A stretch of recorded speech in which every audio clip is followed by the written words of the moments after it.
right. Hi, it's Heather from Canna Consumer Magazine again, and we are here with Cannafo Technologies. Tell me a little bit about Cannafo. Sure. What we're trying to do here with Cannafo, I wanted to convey that first and foremost, we're an advocacy group, and in doing so, what we wanted to do was try to educate consumers, but yet help businesses and growers find things that they may need to help propel their business or hobby, if you will. So what we've done is we've spent about 2 years now trying to compile as much data as we can. So probably one of the strengths of our website right now is we do have over 8,000 strains listed on there that we have very good information on those strains. We have a full-time strain expert that actually sifts through that data and will kind of try to verify that it is the correct information, whether it's a sativa, a hybrid, an indica, or whose its parents are, lab test results on a lot of those strains. So that's just one little facet of the site because that's our strength. We do have a dispensary locator. We've got information on where a person, for a consumer, might be able to find medical cards or information on how they may qualify for a medical card. It's a national site. We have people from states that are non-medical that do search us quite often for information. Our social media side of things, we've actually organically gotten over 175,000 Facebook followers in the first 2 years, which is pretty impressive for a cannabis site. So I feel pretty proud about that. We've worked hard on it. So we're building a community. So that's, in a nutshell, we're trying to be an information site, and we've got some software that we're working on as well to help dispensaries and other businesses. But this is our foundation right now. That is excellent. So can you tell me, for the most part, with your dispensary information, let's say, do you have throughout all of the states that are legally medical and recreational, or are you focused in one area for right now? Nope. On a national level, that's what we're trying to, we're trying to go international and include Canada and some of the other countries as well. But for right now, I believe that we've got over 4,000 dispensaries listed in the United States and Canada, and we currently have about 1,000 menus listed. I can't remember exactly how many menu items, but it's in the hundreds of thousands. Okay. So we have a lot of data that we can share with the consumers when they're looking for a specific type of product and who may carry that as well. So that's the beauty of having the data. Now we just need to kind of form it. Right. So specifically on your strains, one of the things that I like and what brought me to your site actually was how much information you have on strains and how large your database is. I have to tell you, I'm very impressed with your database. I also am impressed with the amount of information that you have pertaining to each strain. Can you talk a little bit about the types of information that is available and why that would be important maybe to a consumer? Sure. First of all, it's not 100% accurate. We're trying to do the best job that we can, but we're getting better and better all the time. Right.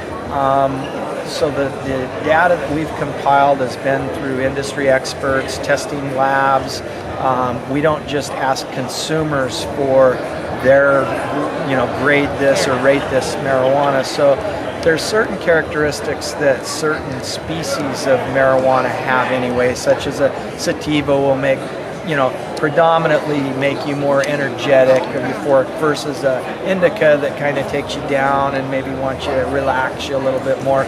So based off those three categories of a hybrid, a sativa, or an indica, now we can actually dive a little bit deeper, and we do have some data that does go back and say that this is a little bit better for pain.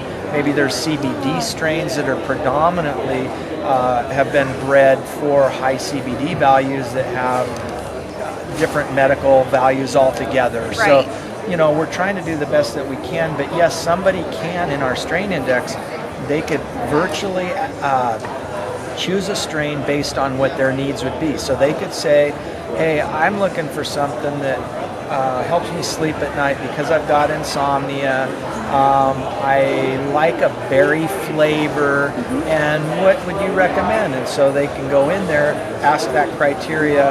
Our database will pull up, maybe depending on how deep they're Couple hundred or something. yeah, but it's going to pull up some strains for them, and then they can even fine tune from there.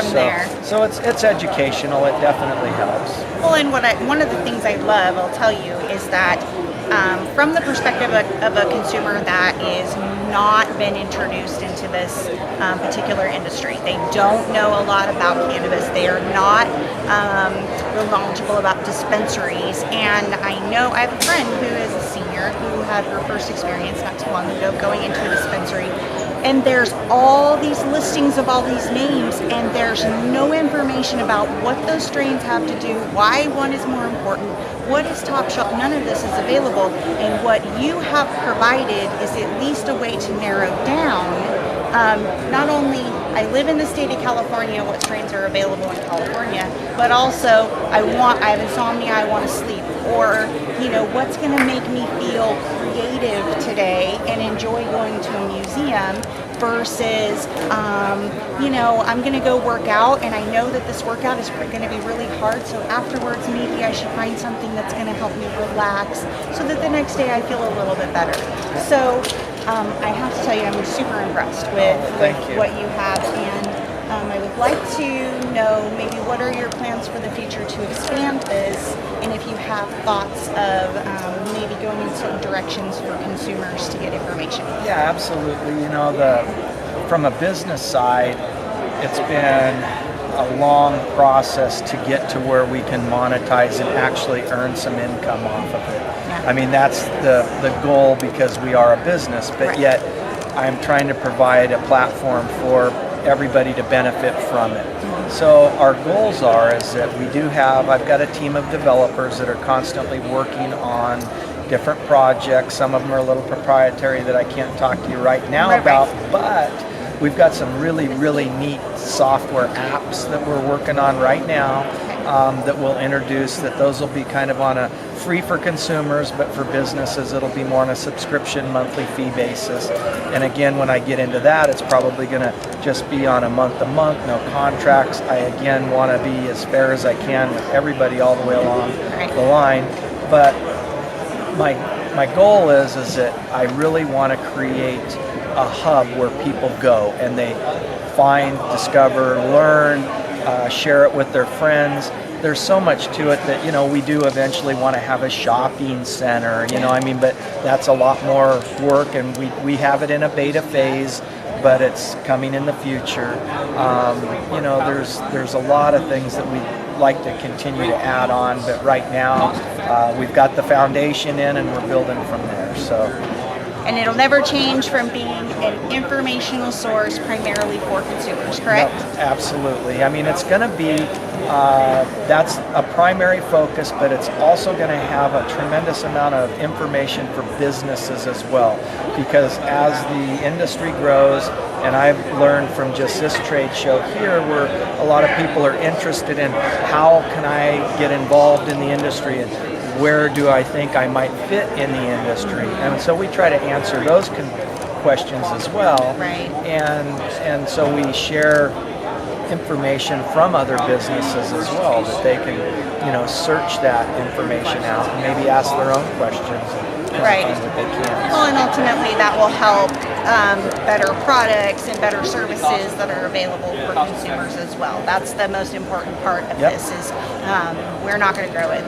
The industry's not going to grow unless we work together in order to kind of find our way through this whole thing. Absolutely, and it's been awesome that in this industry, the best thing that I'm learning as I've been going through this process is that you're absolutely right, is that people do want to share predominantly. Sure, there's competition, and there always will be, but it's so young that people are willing to share and help and work with one another because it's about the cause too, so that's what we're trying to do is help the cause. I do love that. We have an opportunity in this industry to make some pretty significant changes in the way we decide to run the industry, and that, you know, philanthropy can be a big part, giving back to the community, offering equal wages to women as to men.